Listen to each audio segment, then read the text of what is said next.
225 एकड़ जमीन दान। गुप्ता।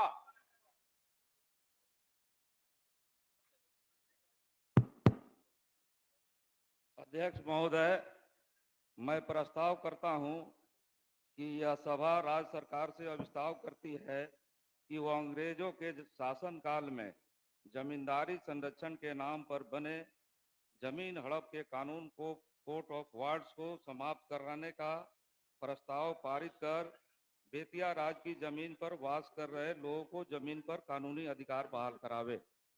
माननीय मंत्री राजस्व।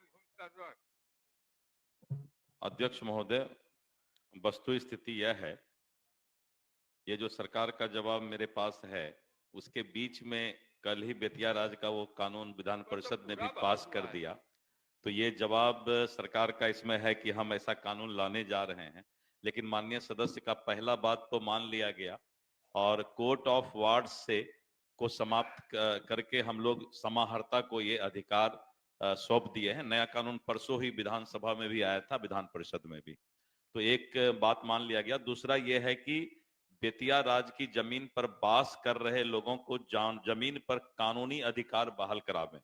हम लोगों ने एक समाहर्ता के साथ विशेष अधिकारी का कानून में जो नया कानून बना है उसमें हमने प्रावधान किया है कि विशेष अधिकारी का प्रत्येक जिला में हम पदस्थापन करेंगे और उनके समक्ष जो लोग भी बेतिया राज के जमीन पर रह रहे हैं अपने कागजात के साथ अपील करेंगे। अगर उनका कागजात सही होगा तो उस जमीन को या उस बास को हम लोग अभी इस अधिसूचना से अलग रखेंगे जिससे किसी गरीब को कोई दिक्कत ना हो।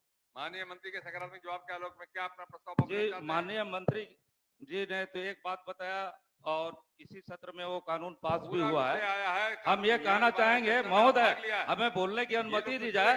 हम ये कहना चाहेंगे महोदय कि उस कानून में जिस कानून की बात माननीय मंत्री जी कर रहे हैं उसमें 127 सालों में जो बसावट हुई है और किसानों के अधिकार हैं उसमें पेपर मांगने की बात हुई है और वो पेपर किसी किसान के पास नहीं है, किसी दुकानदार के पास नहीं है, किसी बसावट वाले के पास नहीं है। उस कानून में उसका प्रावधान नहीं है। इस लिहाज से महोदय बहुमत है तो श्री कुमार सरजीत रेखा जी अब करेंगे, हटाएंगे ही। आज स्वीकृत हो गया, आप मत करिए। हो गया बोलिए रेखा जी। मैं